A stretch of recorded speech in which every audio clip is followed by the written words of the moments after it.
Salam jumpa dalam renungan harian Katolik dari Paroki Santo Tomas Rasul Sri Bawono.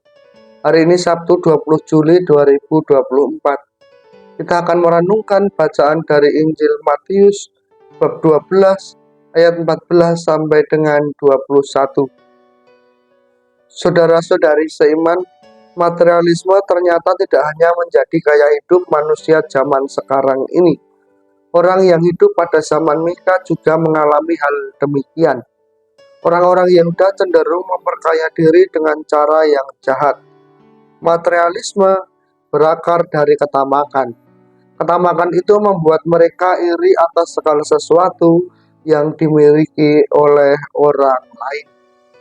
Orang yang tamak tidak merasa puas atas pemberian Tuhan dan tidak tahu bersyukur atas apa yang telah diberikan oleh Tuhan.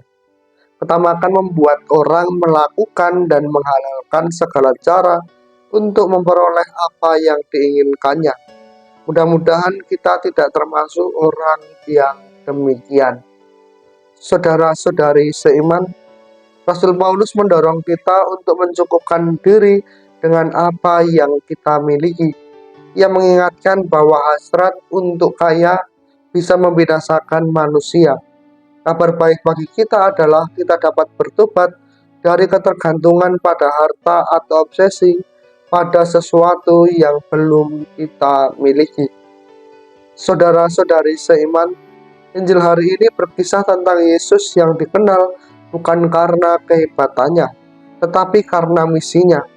Orang-orang yang gila kuasa, kedudukan, kehormatan, dan kekayaan duniawi pada umumnya menghalalkan segala cara untuk mendapatkan apa yang diinginkan. Namun orang yang bijaksana akan selalu berjuang untuk kepentingan umum. Mereka akan bersikap seperti Yesus, tidak sombong dan tidak munafik. Saudara-saudari seiman, Yesus tetap setia pada misinya dan justru tidak ingin orang terfokus pada kehebatannya. Setelah Yesus mengetahui maksud orang-orang Farisi yang bersekongkol membunuhnya, maka ia segera menyingkir. Namun justru semakin banyak orang yang mengikutinya untuk disembuhkan. Karena terdorong oleh belas kasih dan kerendahan hatinya, Yesus menyembuhkan mereka semuanya.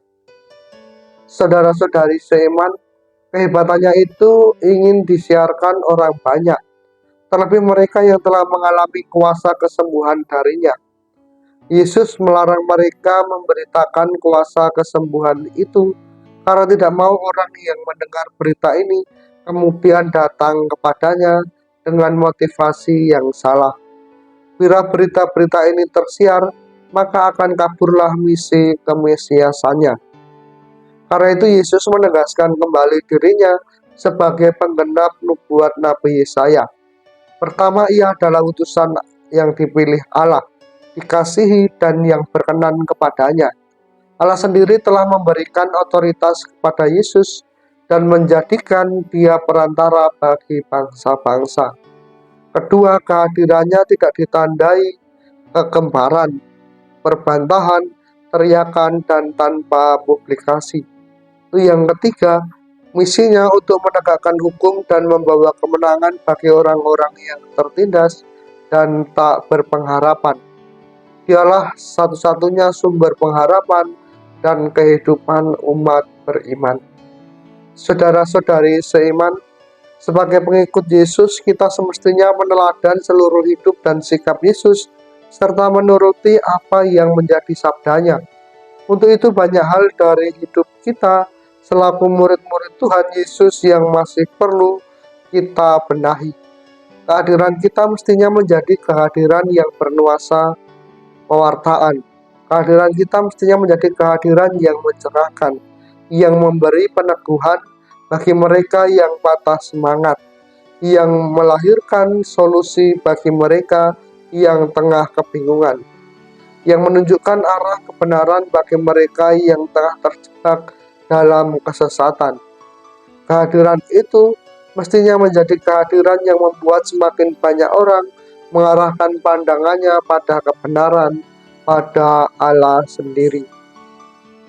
Saudara-saudari seiman, tak sedikit para murid Yesus di masa kini merasa paling suci karena rajin membaca kitab suci dan dengan entengnya menghakimi sesamanya yang tidak punya kitab suci, yang jarang membaca kitab suci, atau mereka yang tidak hafal nas kitab suci.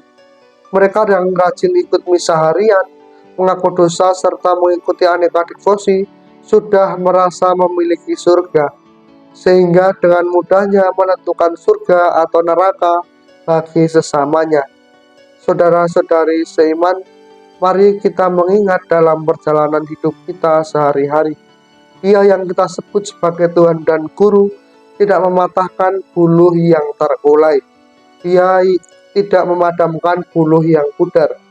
Jadilah seperti itu, maka kita akan menjadi orang yang beragama, berbeda dengan yang lainnya.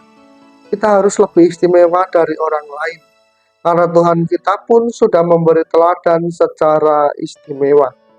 Semoga kita semua semakin disempurnakan sebagai murid-murid Tuhan Yesus, agar iman dan kehidupan kita juga makin memancarkan hidup Yesus, serta karya keselamatan darinya.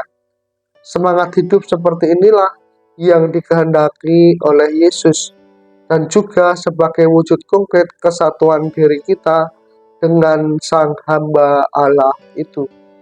Maka hari ini saya memberkati saudara-saudari sekalian, Bapa dan Putra dan Roh Kudus.